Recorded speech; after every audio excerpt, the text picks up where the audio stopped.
as I mentioned before, when it comes to switching in the CCIE routing and switching exam, the only switches that we actually care about and the behavior of those switches are 3560 switches running 12, 2, 44 or 46 SE code. And these are the exact switches that you have in your pods, all except Cat1. Cat1 is slightly older, 3515, what you have, but in the pod that I will be using today, I will be using 4 3560 switches to demonstrate the behavior of them. So when we talk about Ethernet switching, what we are going to talk about are the interfaces and interface types. We are going to talk about spanning tree. We are going to talk about some advanced spanning tree features. We are going to talk about ether channels and about anything else that actually matters about these switches. Again, what I'm going to skip talking about today is going to be QoS, and I will talk about QoS when we actually talk about QoS. So without further delay, let's continue with this. So when we have a 3560 switch, from now on known only as the switch, what are the possible interface types that we can have on this switch? And mind you, I'm not asking about gigabit interfaces or copper interfaces or fast Ethernet interfaces. What I'm asking about, what are the interface modes that the switch can operate in?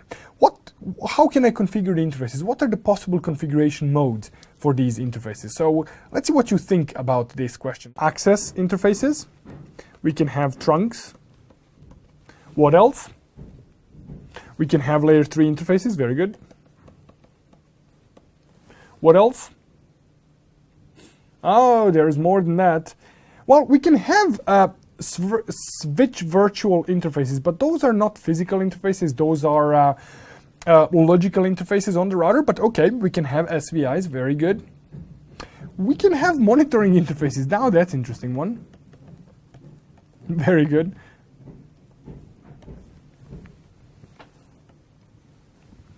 Okay, what else? Well, we can have ether channels, that's right.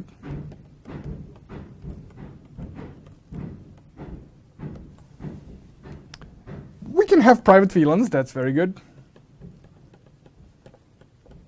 Which can be either host ports or can be promiscuous ports, very good. What else do we have? What about, for example, dynamic interfaces that can be either auto or desirable,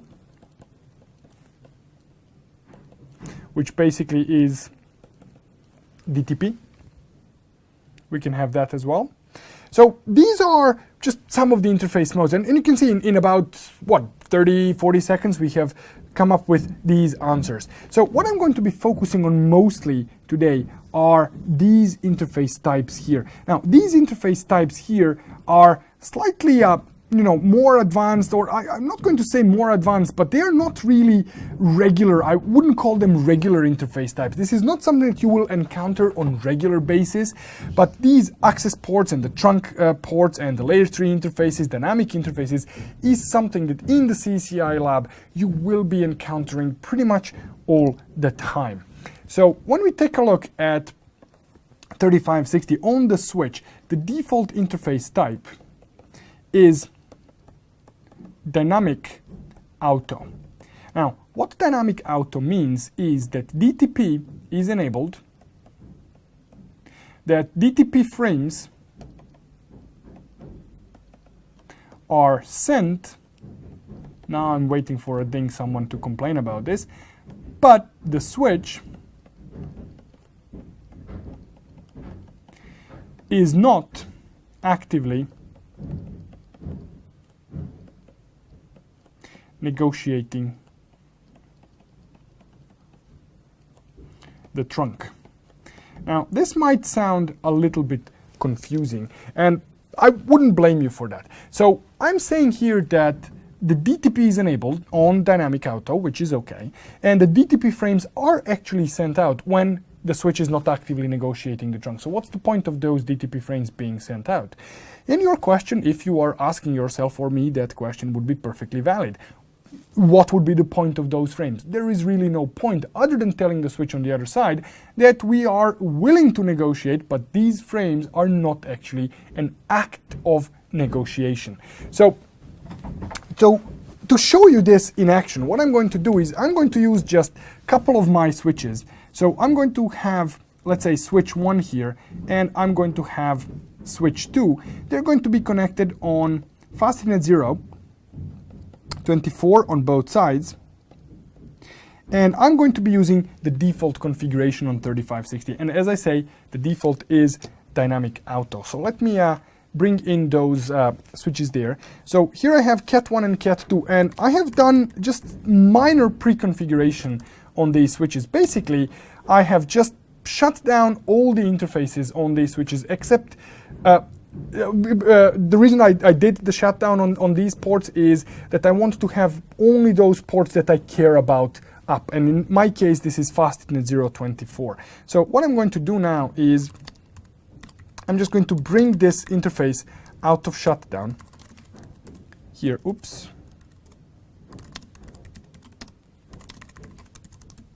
So I'm going to bring this interface here out of shutdown. So this goes in here. So at the moment, I should be seeing the CDP neighbors. Well, maybe not that fast.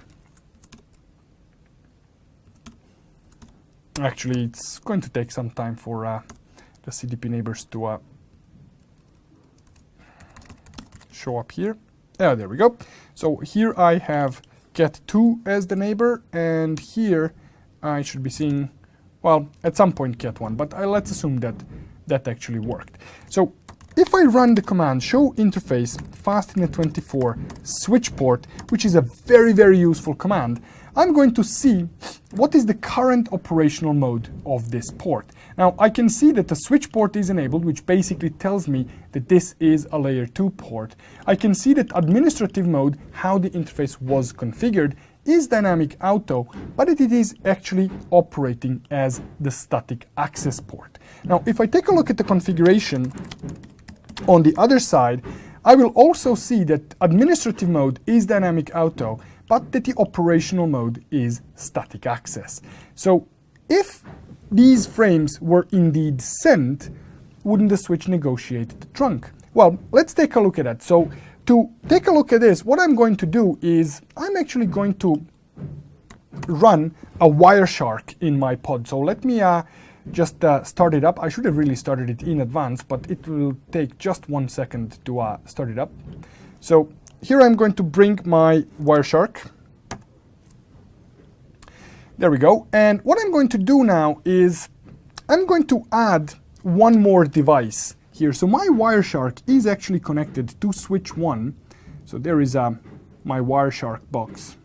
And this is fast Ethernet 03 that is connected to this box. So what I'm going to do now is I'm simply going to go and configure this interface on Cat1. So show run interface fast Ethernet 03. As you can see, it is in the default configuration mode. And the only thing that I'm going to do on that interface is I'm going to do no shutdown. But not before I actually, oops, what was that? Let me bring my Wireshark. Where is it? There we go. So what I'm going to do here is I'm going to start the capture on Cat1. And I'm going to say that I'm interested in only hearing or seeing DTP frames. So if I go to my Cat1 and I do no shutdown, let's see if I'm actually going to get those DTP frames in. So the interface should be changing state to up. Well, there we go. It changed state to up. Now, let's see if we are getting actually any traffic here. So you see, I'm getting some traffic. So I'm getting spanning tree traffic. I was getting CDP. So there is some communication happening there, but apparently I'm not getting any DTP. So was I maybe lying to you that DTP frames are not sent? Well, if we wait just a little bit, we are actually going to see DTP frames. And here they are. So this is my cat switch sending the DTP frames to my Wireshark box. So this interface here that is configured using the default configuration. So there we go, Fastnet 03. This is the configuration, nothing special there. We can see that it is actually set to dynamic auto. It operates as the operational access port, but we can see that negotiation of trunking is on, and that in fact it is sending the DTP frames. It is announcing to the device on the other side that it is willing to negotiate, but it is not actually actively negotiating the trunk. And because if it was actively negotiating the trunk, my connection between switch 1 and switch 2 would actually be a trunk, but it is not, it is an access port.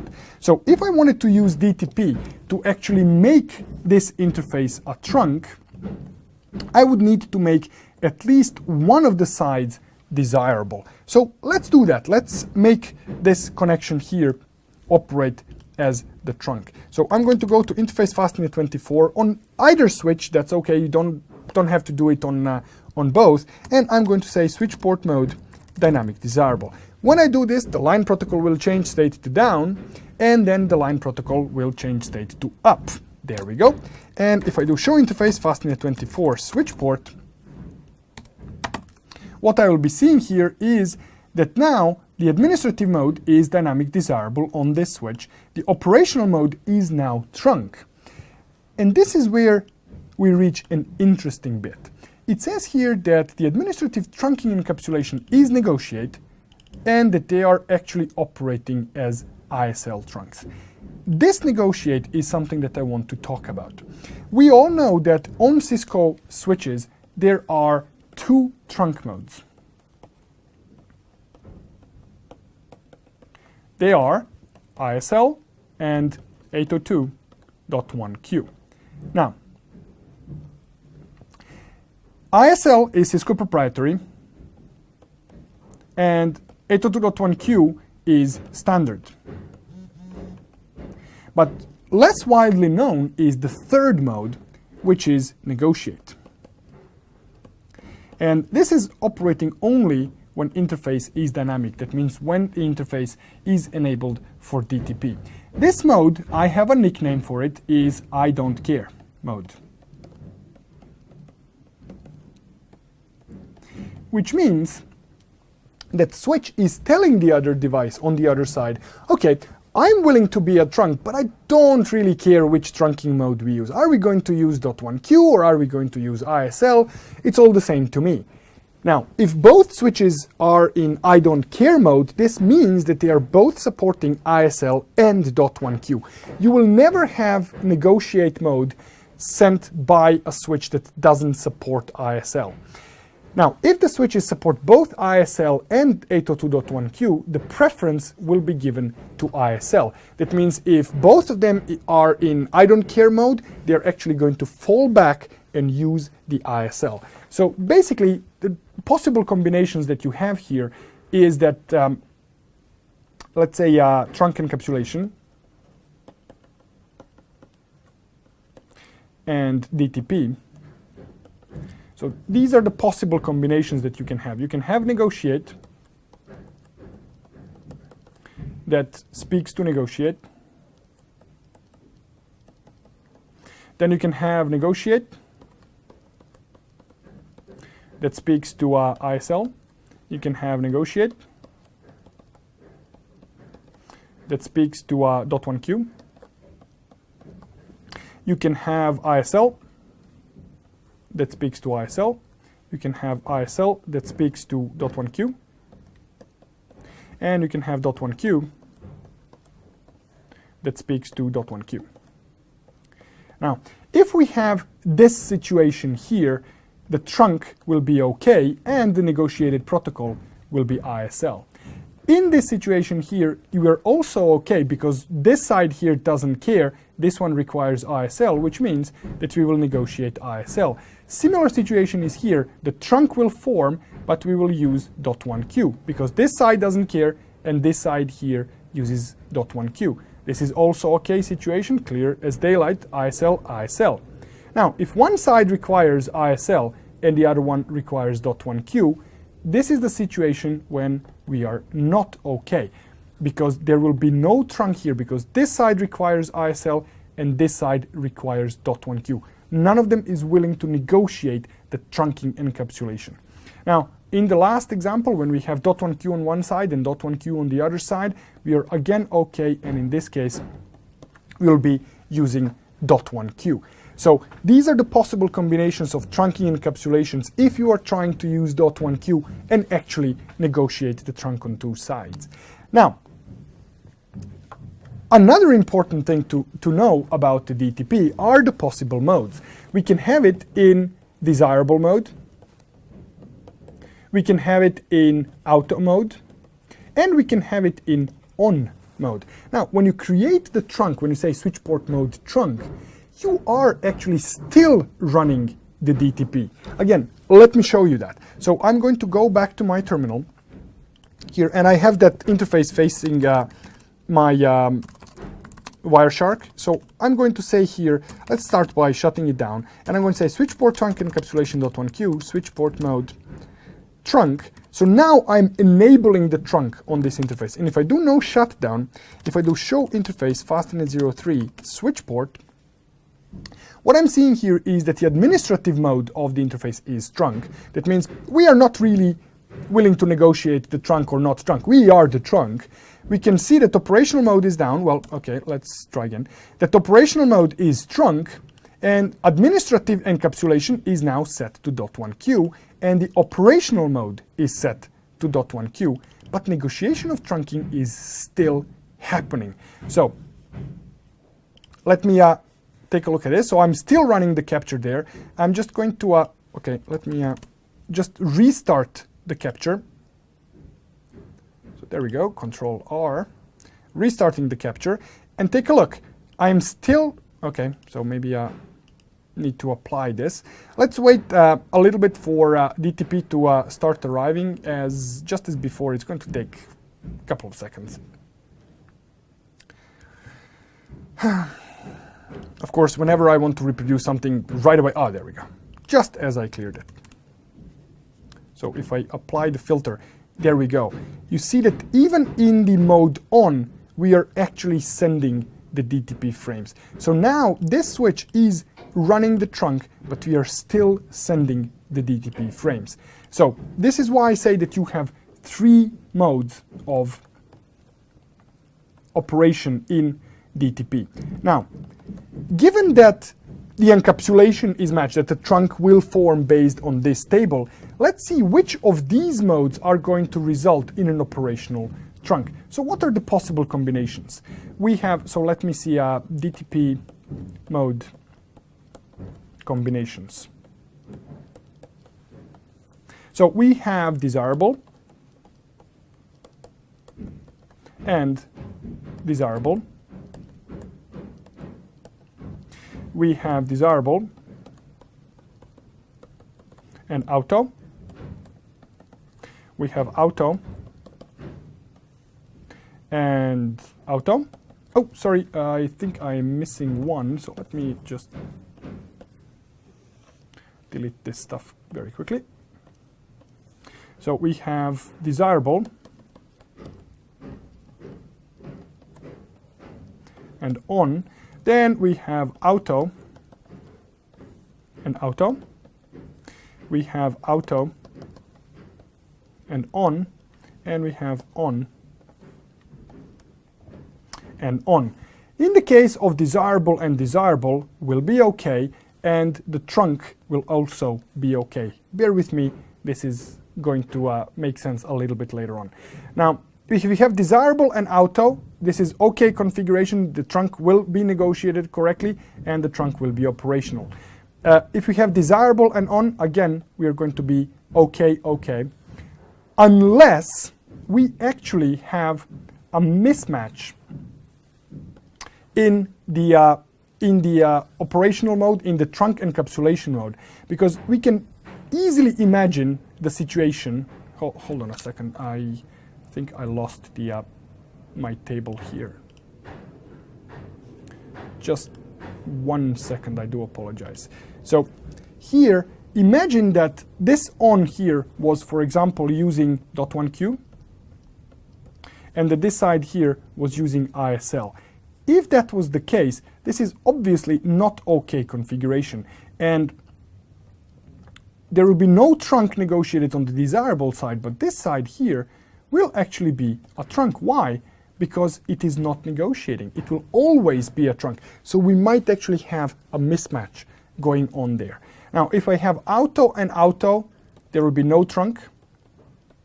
If I have auto and on, in this case, we are going to be okay because on here is very similar to desirable mode. It will actually send the frames that are actively negotiating the trunk. So auto side will actually form a trunk, and we will have operational trunk again, unless we have a situation that is similar to this one here, in which case this side will be a trunk and this side here will not be a trunk. Now, if we have on and on, if the encapsulations match, we are going to be okay and the trunk will be operational.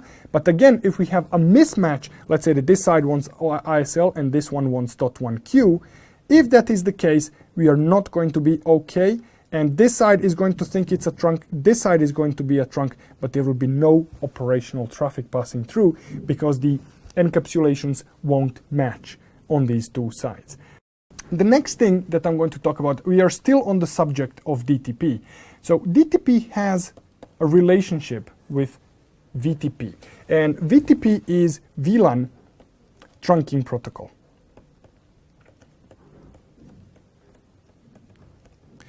Now, VLAN trunking protocol is Cisco's proprietary protocol that can be used to distribute the information about VLANs from one switch to another.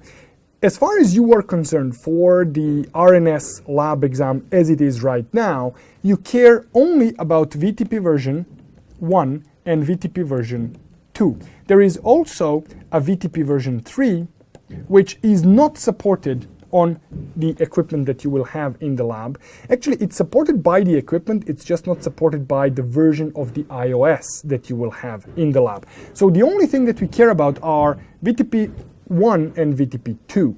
And these can operate in 3 modes. They can operate in transparent mode. They can operate in server mode. And the switches can operate in client mode. Now, if you read Cisco press books or Cisco training material and so on, you're going to encounter an unusual description of the difference between VTP version 1 and VTP version 2, especially in transparent mode.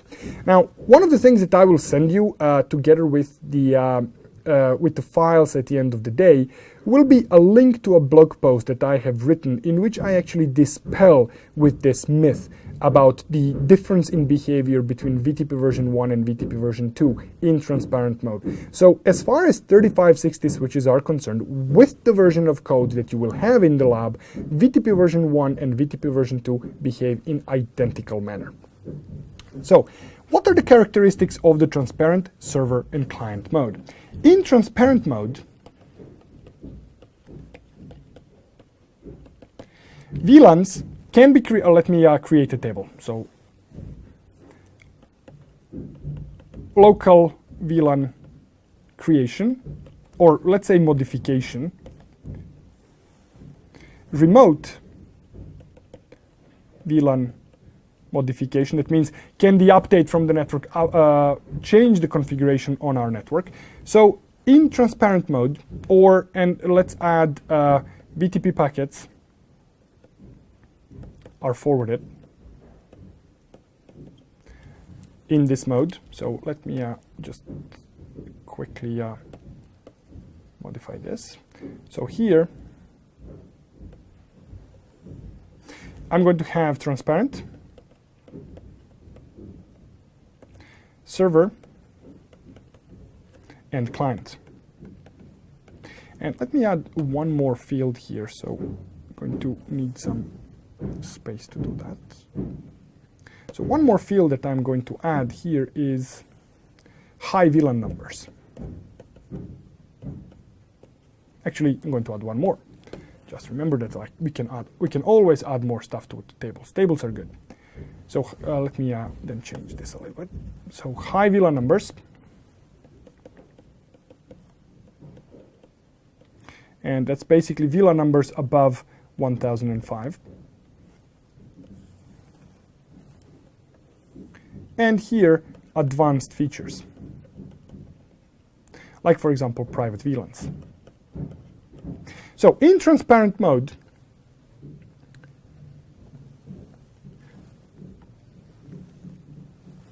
this is bad, so I'm just going to do it like this. In transparent mode, we can create local VLANs.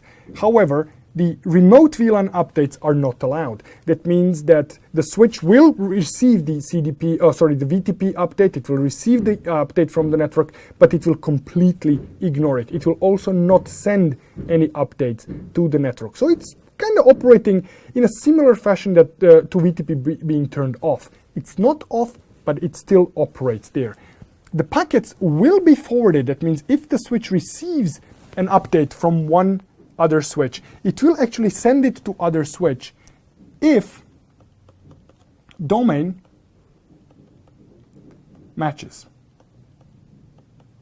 That means if the VTP domain is the same, the packet will be received and then forwarded on to other devices. If the VTP domain does not match, the packet will not be forwarded. And that's one of the myths about VTP transparent behavior that says that this behavior is different in VTP version 1 and VTP version 2. It isn't. The high VLAN numbers can be created and private VLANs are actually supported in this mode. So that was transparent mode. Let's take a look at the server mode. We can create local VLANs. We can receive and send updates from the network, and also the VTP packets are forwarded, given that the domain is actually managed, that the domain actually matches on the local switch and on the packet that is received. High VLAN numbers are not supported on 3560. On some other switches, like for example 4500s, which you don't have in the lab, you can actually have the switch operate in the VTP server mode, and you can still create the local VLANs that are high numbered, but that information will not be propagated to other switches. On 3560, if you try to create a high VLAN number with VTP operating in a server mode, it will not be possible. And you cannot use private VLANs with the server mode. With the client mode, you are not allowed local VLAN database modifications, but we will be sending updates on the network and we will be receiving updates on the network. The VTP packets will be forwarded as long as the domain is actually matching, and the high VLAN numbers are not actually allowed to exist. And of course, in the client mode, just like in the server mode, it is not possible to have private VLANs. So that was very, very brief overview of VTP capabilities. Now, the relationship between DTP and VTP is, as I said, very unusual one. So let's say here that we have switch number 1 and we have switch number 2. And we have the link between these two that we are just bringing up. So link is now down. When the link comes up, and let's say that here it is desirable, and let's say that in this side here it's also desirable. So technically speaking, at this point in time, this is not a trunk. What is going to happen when this switch here sends the DTP frame to negotiate? Inside the DTP frame, so this is DTP frame, we are going to encapsulate it in the frame, in the DTP frame. There will be information about the VTP domain. Let me show you that. So I'm going to go here and I'm going to just select one of these DTP packets and I'm going to expand the information about the DTP. And you see this line here that says domain. Now, right now it's empty because at this moment there is no domain configured on my switches.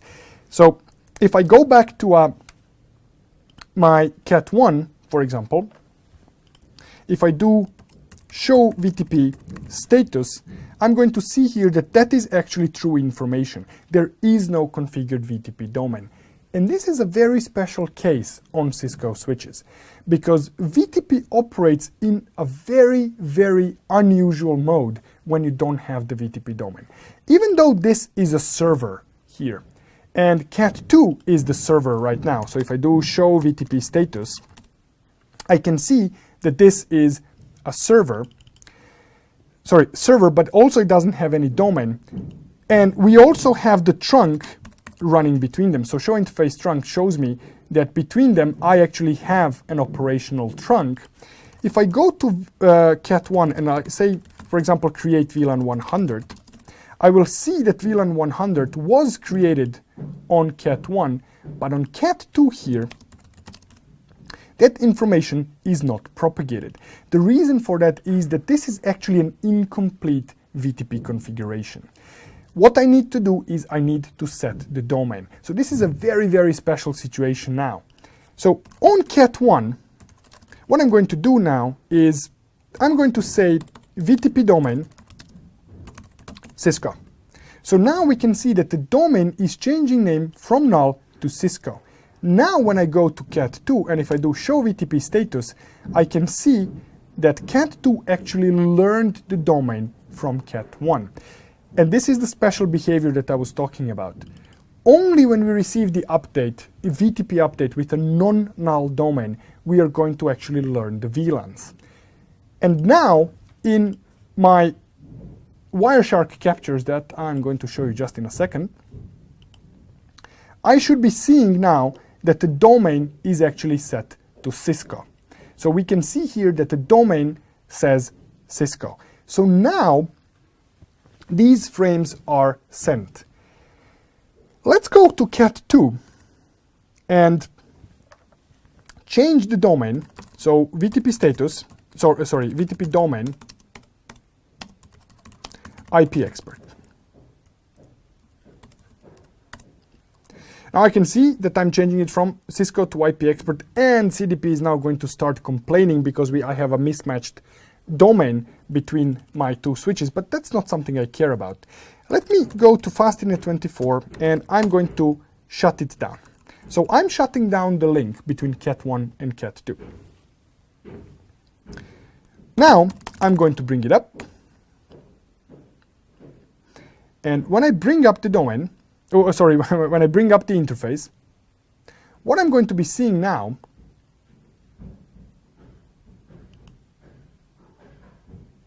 there it is. It happened on Cat2. It says, unable to perform trunk negotiation on port FastInet24 because of VTP domain mismatch. So now, on this side here, I'm using domain Cisco. And on this side here, I'm using the domain IP expert. So what is happening now when this frame here is sent? Inside this frame, we had an encoded domain. Switch 2 is now going to look inside this packet and say, okay, does this information here match what is locally configured? If it doesn't match, the trunk will not be successfully negotiated. So if I do show interface, FastInet24 switch port, I'm going to see here that even though this interface was configured to be dynamic auto, it is actually operating right now as the static access interface because we have failed to negotiate the trunk. And by the way, now we are seeing this on Cat1 side as well, just a little bit later on. So this is a very, very important interaction between DTP and VTP. Now, why am I spending time telling you this?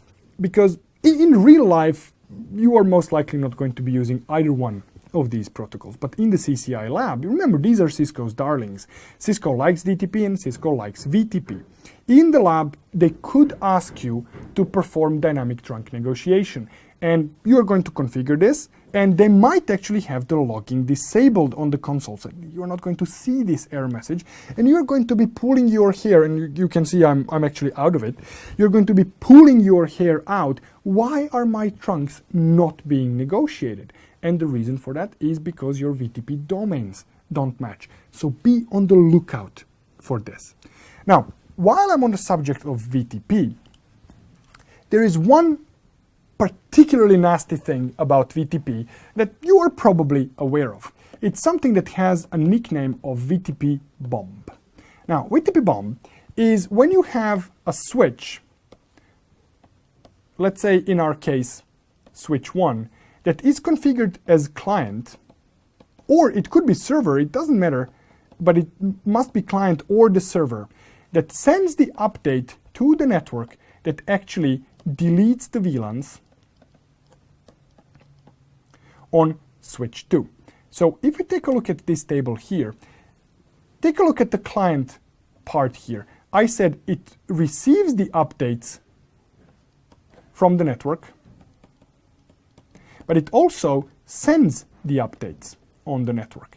The only thing that VTP cares about when it sends or receives the updates is the revision number. So here we have configuration revision number 1. Now, if I receive an update with a higher revision number, I'm simply going to override whatever is in my database with an incoming update. There is no merging of information, there is no intelligent behavior. Simply what I receive is what I will be using. So to show you why this is dangerous, on Cat1 now, first let me change the VTP domains to match. So I'm going to change this domain to IP expert, so now the domains match. And on Cat1, I'm going to create a couple of VLANs. So VLAN 100, VLAN 200, 300, 400, 500. So if I do show VTP status, I'm going to see here that I have a configuration revision number 4. Now, let me go to Fastnet24, going to shut it down, and I'm going to say VTP mode client. So now I have shut down the interface between Cat1 and Cat2, and my mode right now is client, but you can see that my configuration revision is 4. Let me go to Cat2. So on Cat2, I'm going to change it to transparent mode, and I'm going to change it back to server mode. The reason I'm doing this is that any change to transparent mode is actually going to reset the configuration revision to 0. And let me create a couple of VLANs here.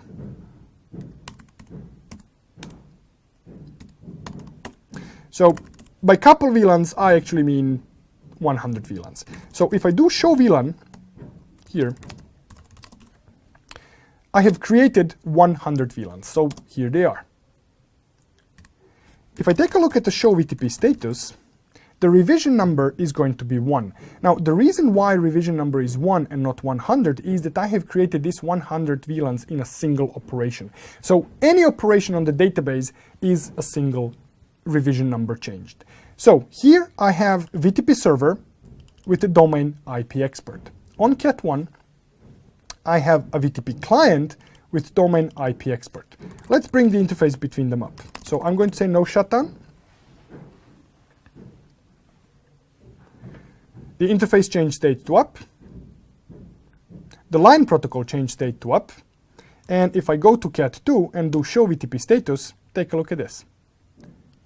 Configuration revision is 4, and take a look at the number of existing VLANs, 10. If I do show VLAN, I no longer have VLANs 101 to 199. I do have 200, 300, 400, and 400 that I learned from Cat1. So this is the situation in which my VTP client actually updated the server and deleted all the VLANs. So if I can reproduce this in a live class in about 3 minutes, what do you think Cisco can do when you start your lab with 4 switches that are fully meshed? Whenever you have a VTP-related task in the lab, whenever you need to change the domain, whenever you need to modify something along these lines, be very, very, very careful.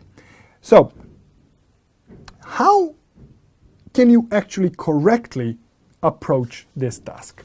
So let's say that the task here was make sure that the domains on Cat1 and Cat2 are IP expert.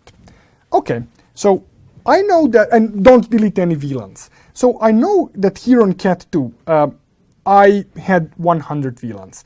the best approach for this task would be to change the VTP mode to transparent. Actually, do that on both switches. Why?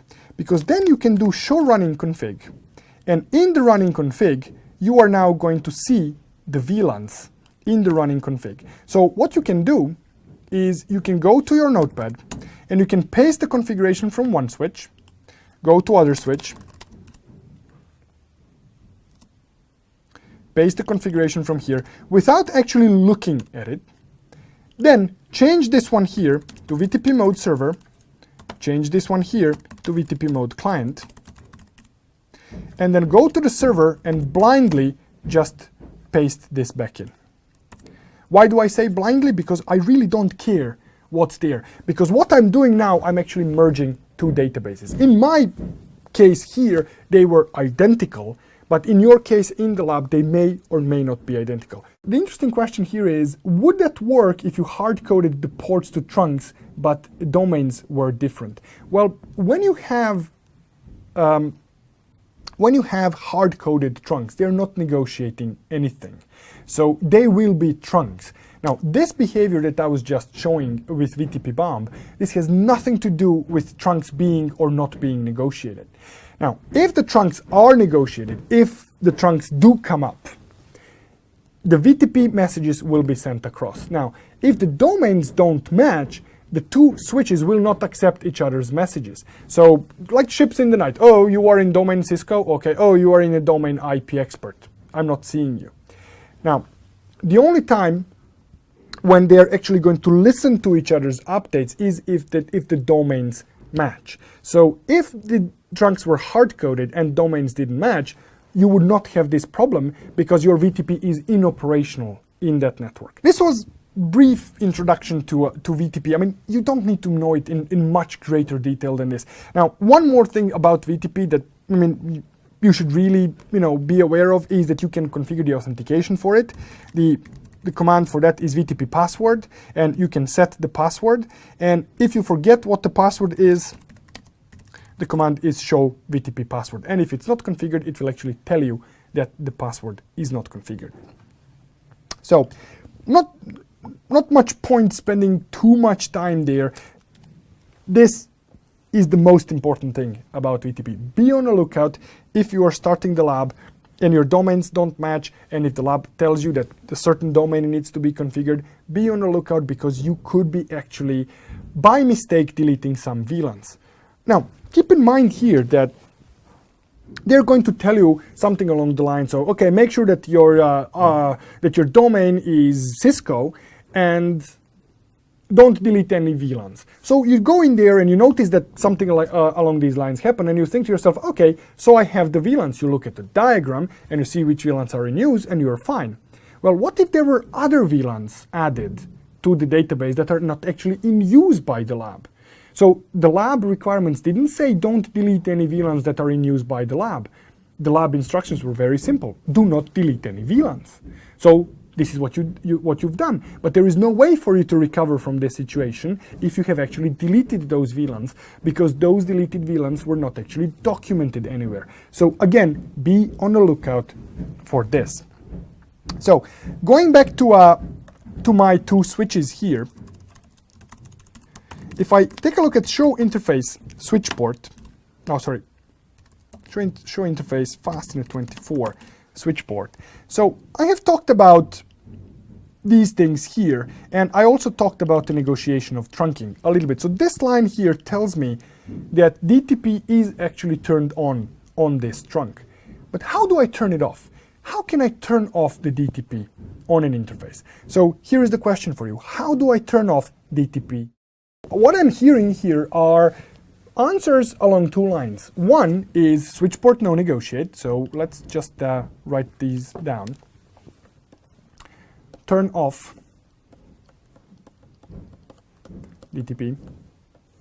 So we have switch port no negotiate. And this is something that you would use on static trunks.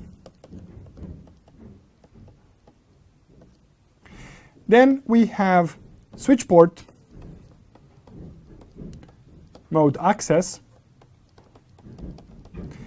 when you enable access mode on the interface, it automatically turns off DTP. But are there any other ways of turning off DTP?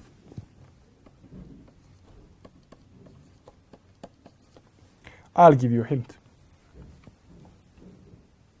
Now, mode trunk, as we've seen before, does not turn off DTP because it will actually actively negotiate the trunk. So here, if I have mode on and auto, the trunk will actually form because it will be sending DTP frames. So unfortunately, mode trunk is not the answer, but no switch port is. Because if you have a layer 3 interface, the interface is not going to be sending any DTP frames. So that's a correct answer. What else? Switch port mode private VLAN. I'm going to go with yes.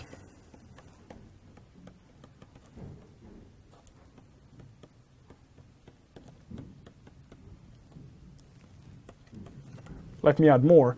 But I'm going to put an asterisk here because this is a little bit software dependent.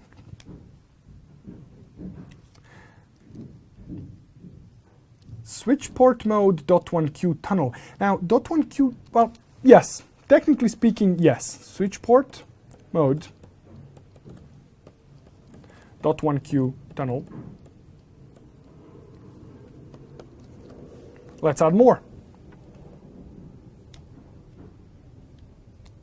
Actually, I think that there is only one left.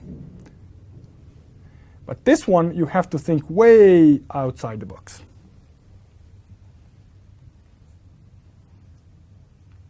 Let me help you.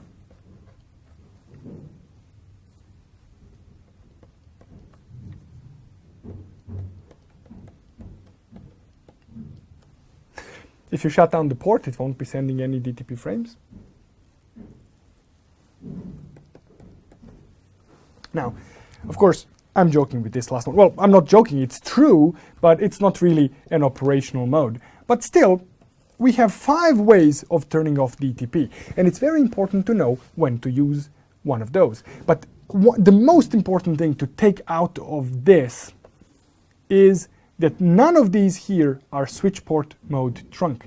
Switch port mode trunk does not turn off DTP, as we can see on the example here. So if I go to my Fastnet 03, and if I take a look at the switch port, we can see that administrative mode is trunk, operational mode is trunk, we are .1Q, and we are negotiating the trunking. And if I take a look at my Wireshark, I'm seeing a bunch of DTP frames sent out. So there is negotiation of trunking. If I want to turn off DTP on that interface, I actually have to use switch port no negotiate.